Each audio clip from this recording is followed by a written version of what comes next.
Tonight, a late-breaking scandal in Toronto politics. The mayor of the country's biggest city is suddenly resigning.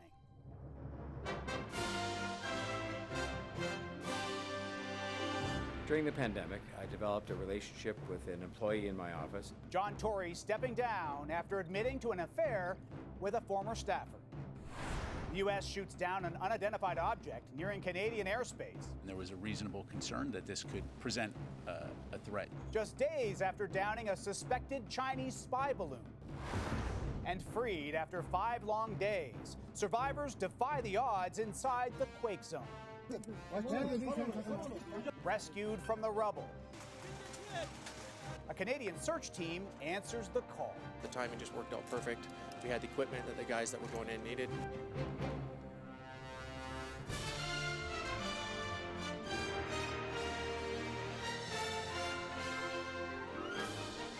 CTV National News with Omar Sachedina. Reporting tonight, John Venevali Rao.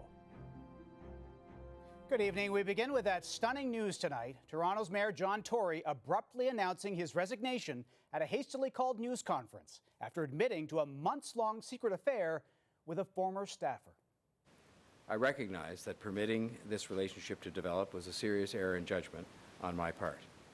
It came at a time when Barb, my wife of 40-plus years, and I were enduring many lengthy periods apart while I carried out my responsibilities during the pandemic. As a result, I've decided that I will step down as mayor so that I can take the time to reflect on my mistakes and to do the work of rebuilding the trust of my family. As you just heard, Tory called the relationship a serious error in judgment. Let's bring in CTV's Adrian Gabriel at Toronto City Hall. Adrian, walk us through what happened tonight. John, an absolute bombshell here at Toronto City Hall tonight at about 8:30 this evening, right behind me inside the mayor's office.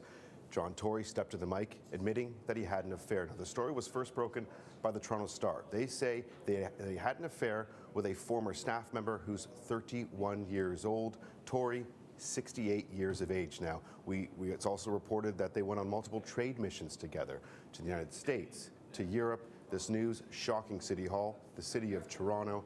Here's more of what Tory had to say. During the pandemic, I developed a relationship with an employee in my office in a way that did not meet the standards to which I hold myself as mayor and as a family man. The relationship ended by mutual consent earlier this year. Now, Tory not taking any questions tonight, only speaking for a few moments, announcing that he had an affair and announcing his resignation. John.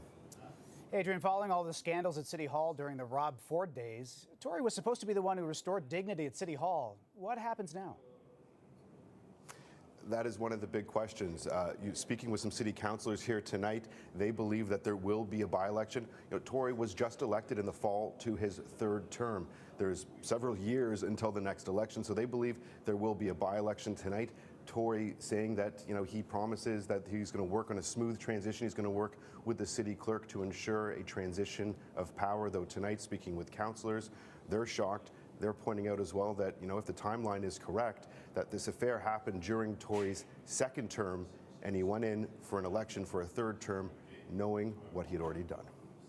All right, CTV's Adrian Gabriel in Toronto. Thanks for that. For the 2nd time in less than a week, U.S. President Joe Biden has given the order to shoot down something suspicious in American airspace. The Pentagon confirms a fighter jet took out a high-altitude object this afternoon over Alaska as it headed towards the Canadian border. CTV's Washington Bureau Chief Joy Malbin reports. The Pentagon scrambled F-22 fighter jets when pilots first spotted an unidentified flying object off the Alaska coast near the border with Canada. U.S. officials reportedly described the high-altitude object as cylindrical, and it appeared to be floating with the wind and had no observable surveillance equipment. This time not taking any chances, President Joe Biden ordered it shot down, telling reporters it was success. This was traveling at about 40,000 feet, which posed a reasonable threat to civilian air traffic.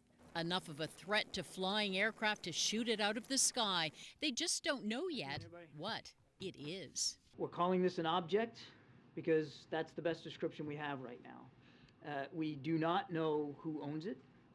Whether it's state-owned or corporate-owned or privately owned. We just don't know. What they do know is the object was unmanned, much smaller, about the size of a car, and flying lower than that massive Chinese spy balloon. They shot at it. It floated over Canada and sensitive U.S. military sites and nuclear silos before it was shot down off the Carolina coast after 7 days. The president under fire for not acting sooner. They've changed their protocol. They're going to do this from now on. This is going to be normal course of business if things violate our airspace. Tonight, Canada's Prime Minister weighed in, saying, quote, "I was briefed on the matter by the Americans and supported the decision to take action." Tonight, the U.S. military believes it will be able to recover that mysterious flying object from the frozen Arctic waters, hoping to have answers soon on what they shot down. John? Okay, thank you, Joy. Turning now to incredible scenes in Turkey, where there are more rescues of those trapped in the earthquake debris. Some more than 100 hours. That includes a newborn baby just 10 days old, rescued after spending about half his young life in the rubble of a building. Emergency workers wrapped him in a thermal blanket. His mother was also saved. Canadian search teams are also helping on the ground. CTV's Tom Walters reports from inside Turkey tonight. They have come halfway around the world to save lives. 10 members of the Burnaby, BC Urban Search and Rescue Team have joined in an international effort. We're fortunate to be here and be able to help. Today, Mexican and Turkish teams needed help to determine whether someone was buried alive in the pancaked lower floors of this apartment building. We have a bunch of equipment that we use for looking inside voids and listening for any sounds. In Adiyaman, a city that looks like it has been bombed from underneath, there are so many places to search, and on the 5th day since the earthquake, so little time left to find survivors. Here, even a sniffer dog seems to feel the urgency. So there was a sense of celebration today when a 65-year-old man named Nazim was found, alive and remarkably well, after more than 100 hours in a debris pile. As time passes, scenes like this have become more and more unlikely. So this is a moment of hope, and a place that could use some hope. In fact, the same community saw 2 other rescues today. A 60-year-old man was pulled from the rubble, and guided by information from the Canadians, Turkish rescuers freed a young woman trapped in that apartment building. Most places we've been don't go like this, so it's nice to get a win. Still, from now on, most days won't go like this. Already, people are drawing their own conclusions when searchers shout into the piled wreckage to ask if there is anyone alive. And the only reply is a moment of silence. Tom Walters, CTV News, Adiyaman, Turkey. So far, the catastrophe has killed nearly 24,000 people, injured at least 80,000 others, and left millions homeless. And there are calls tonight to bring refugees out of the quake zone and into safety in Canada. But as CTV's Judy Trin reports, our country's immigration system may not have the capacity to absorb a new group of people escaping a natural disaster. Amal Shway's sister Zara is one of 3.5 million Syrian refugees living in Turkey. The building where she lived collapsed in an aftershock. They're doing like bad because they're scared and the houses go down. Shway has been trying desperately to reach Zara, who's now sheltering in a stranger's car. She submitted an immigration application for her sister more than 2 years ago. Her sister has already cleared medical and security checks. Shway wants the Canadian government to issue travel documents immediately.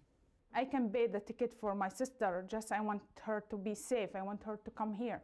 In 2015, Canada created a special program to help Syrians fleeing civil war. Since then, 80,000 Syrians have settled in Canada. They're now pleading for the government to fast-track applications for relatives caught in the quake zone. We need our family to be with us here. We want to reunite.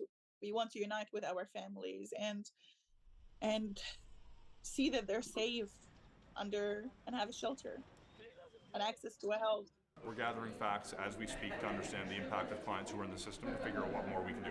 Canada has previously accepted refugees fleeing natural disasters. In Haiti, for example, after the 2010 quake. But this immigration lawyer is skeptical similar action can be taken now. If you add capacity for this particular humanitarian disaster, you need to take it from some other place. And that's really not fair to the others who are coming from, let's say, Ukraine or Afghanistan. At this time, immigration officials say they don't know how many applications have been impacted by the earthquake, but it's possible some people may have been injured or even died waiting to be processed. John. Okay, thanks, Judy. In Quebec, while many are still searching for answers as to why a bus driver slammed into a Laval daycare, killing 2 children, today one of them was identified as 4-year-old Jacob Gauthier. Around 100 people attended a special mass in Laval to honor him and the other victim, as well as the injured. A funeral for Gauthier will be held next Thursday. Fears that months of interest rate hikes would slow Canada's labor market were allayed today with the release of some surprisingly strong job numbers. Thousands more people joined the workforce in January, but despite that, the unemployment rate stayed steady at a near record low 5%. As CTV's Heather Wright tells us, a 5th straight month of job gains is smashing economists' expectations. Very few saw these numbers coming. 150,000 workers back on the job last month, 10 times higher than what economists had predicted. It provides confirmation that the economy and the job market, not just in Canada but across North America, is quite robust and resilient. The majority of the jobs added were full-time, with retail leading the way, followed by healthcare and education. The report has left some wondering how long the Bank of Canada's pause on rate hikes might last. It's safe to say they're probably on the sidelines in March, but beyond then, it could be a close call if the numbers remain this strong. The report also shows more women are working outside of the home than ever before. 51,000 women between the ages of 25 and 54 found jobs last month, bringing the employment rate to 82.2%, the highest since data started being tracked in 1976. Liz Enriquez returned to work last year after having her first child. It was an easy decision for her, but can be much more difficult for others. Of course, there's like the emotional decision and all those other factors, but if it's purely financial, it's very clear that affordable daycare makes it easier for women to go back to work. The Canadian economy has been on an upswing since September, recovering all jobs lost to COVID and then some. 800,000 more Canadians have jobs today than they did before COVID hit. Well, this jobs report tempered talk of an imminent recession. Economists were quick to point out it takes a year to 18 months to see the full impact of interest rate hikes, which the Bank of Canada began in March of last year. John. Okay, Heather Wright, thank you for that. Those explosive job gains come as several hundred full-time and over 1,000 part-time jobs will be lost as Bed Bath & Beyond winds down its Canadian operations in a last-ditch effort to save its American brand from bankruptcy. That means 54 stores will close, as well as 11 Bye Bye Baby locations. The company has struggled to balance its books after being decimated by the pandemic, and executives hope Canadian closures will help the brand restructure in the U.S. Coming up, Team Canada on strike. You know, saying that we're outraged is an understatement. Decorated champions demanding change. Plus, hello, I'm Sarah McLaughlin. Previewing the commercials in the countdown to Super Bowl Sunday.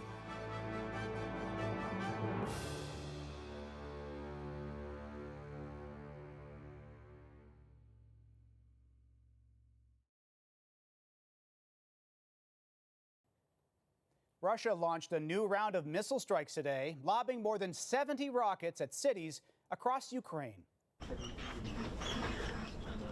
Emergency workers surveyed the damage after Ukraine's Air Force shot down 10 incoming missiles over Kyiv during the morning rush hour.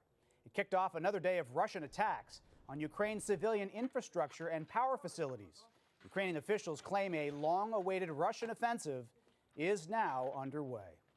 Canada is among a group of 35 countries now demanding the International Olympic Committee ban Russian and Belarusian athletes from the 2024 Games in Paris. If the Olympic sports were killings and missile strikes, then you know which national team would occupy the first place. And Ukrainian President Volodymyr Zelensky today addressed a virtual summit of sports officials, including Canada's Minister of Sport, Pascal Saint-Onge. He told the nation Russia has no place at the Olympics while its bloody invasion of Ukraine continues. The Canadian women's soccer team won gold at the last Summer Olympics, but now the players say they're going on strike. Despite their incredible success, they say the sport's governing body is cutting their resources ahead of this year's World Cup and not giving them the same support as the men. TSN's Rick Westhead reports. Sinclair first on it, falls, and first-time strike! Players on Canada's women's national soccer team are on strike because of pay equity issues and budget cuts. Saying that we're outraged is an understatement. There's not really words to describe how it feels to be here in camp with the national team and no, we're not being given the same resources. Yeah, it hurts. I'm not going to lie. We all represent this country proudly. We've shared some of the greatest moments together, but to not feel that support from your own federation. Christine Sinclair and Janine Becky say the women's national team players have demanded the same 2023 budget that the men's national team had a year ago, with the national women's team players releasing a statement saying they were outraged and deeply concerned with the news of significant cuts, including fewer training camp days with fewer players invited, and no home game in advance of this summer's World Cup. Canada Soccer said in a statement it has a proven track record of supporting women's soccer, and pay equity for the women's national team is at the core of its ongoing player negotiations. So where does this leave us today? The Canadian national women's team is supposed to be taking the field against the United States in less than a week at the She Believes Cup. Will the team be training in the days moving forward? We arrived into camp 3 days ago. We've trained the past 2 days. Some of us trained today with our shirts inside out. As a team, we've decided to take job action, and from this moment on, we'll not be participating in any Canadian Soccer Association activities until this is resolved. The men's team, who just played at the World Cup, also had issues with funding from Canada Soccer and issued a statement in support of the women. Both the men and women want Canada Soccer to rip up its contract with a private company called Canada Soccer Business, which pays as little as $3 million a year in exchange for its media rights. That means none of the money from Canada Soccer's corporate sponsorships go to support the national team programs. Canada Soccer is bringing in these new shiny sponsors. Where's the money? Our budget's been cut smaller than it has ever been, I think, or at least in recent years. So as players, it just doesn't make sense anymore. Rick Westhead, CTV News, Burlington, Ontario. Well, still ahead. The bargain buy is about to be sold for big bucks as a pair of roadside rarities go up for auction.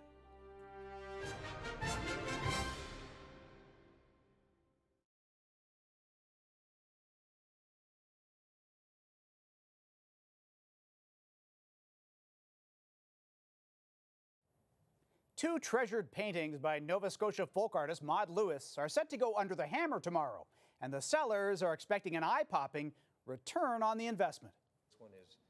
The works, Horse-Pulling Logs and Oxen in Winter, were bought back in 1967 for just $12. They'll go up for auction in New Hamburg, Ontario, and could fetch $60,000 each. In the case of Maud Lewis, her popularity has snowballed. The recognition of what she achieved. Lewis, who lived most of her life in poverty and had crippling rheumatoid arthritis, was known for selling colorful paintings on the side of a road, usually for just a few dollars each.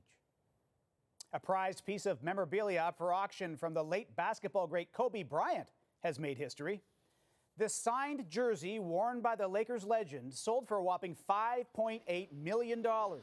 He wore it during his only MVP season in 2007-2008, and it's now the second most expensive basketball jersey ever sold, bested only by Michael Jordan's 1998 Finals jersey, which fetched $10.1 million US.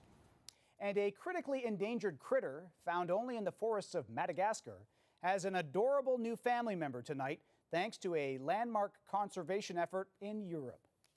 This baby dancing lemur is the first to be born on the continent, and aside from being impossibly cute, conservationists hope the breeding program will keep such lemurs from going extinct.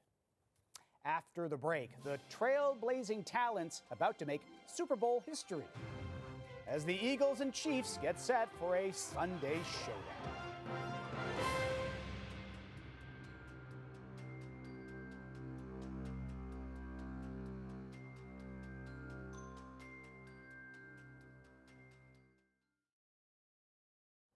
The 57th Super Bowl is gearing up to be one to remember with a couple of historic firsts. Never before have two brothers been on opposing sidelines. The Eagles star center Jason Kelce is up against his brother Travis, who is the Chiefs' tight end. Their mother clearly splitting her support. And that's not the only thing marking a first. CTV's Bill Fortier has more. The stage is set and the fans are starting to kick around with less than 2 days until the biggest day in North American sports. The Chiefs! Eagles! Eagles! Super Bowl 57 will make history as the first with two black starting quarterbacks as the Philadelphia Eagles take on the Kansas City Chiefs. You dream about it as a little kid when you're watching at Super Bowl parties. You get families and kids that save up all their money just to go to that one game. We definitely want to put on a show for them when they come. For some, the real on-field show happens at halftime. Superstar Rihanna performing for the first time since giving birth in May. When you become a mom, there's something that just happens where you feel like you could take on the world, you can do anything, and the Super Bowl is one of the biggest stages in the world. Canada will also be represented. Cree dancer Patrick Mitswing from Saskatchewan's Makwa First Nation will join American Indigenous performers during the game day program. To be part of this big platform to represent my people, my community is such an honor. And of course, there's the much anticipated U.S. commercials. Home internet with a pain in the hey neighbor. This year, John Travolta croons a familiar tune with the stars of Scrubs for a T-Mobile ad. I can't believe it. It's just $50. Why pay more? Paying more sucks. For just dollars a day, you can help helpless animals. And Canada's Sarah McLachlan pokes a little fun at herself. Wrong shelter, Sarah. While a couple of comedy legends hawk soft drinks. In a way, we never really stop acting. For example, Ben is acting right now like he's not intimidated standing next to me. The event is no joke to U.S. authorities, raising security to its highest level, so fans won't be the only ones watching. Bill Fortier, CTV News, Edmonton. And you can watch the Super Bowl right here on CTV and TSN. Kickoff time, 6:30 Sunday. That's it for us tonight. I'm John Benavalli Rao for Omar and the rest of us at CTV National News. Thanks for watching. Sandy will be here tomorrow. Have a good night and a great weekend.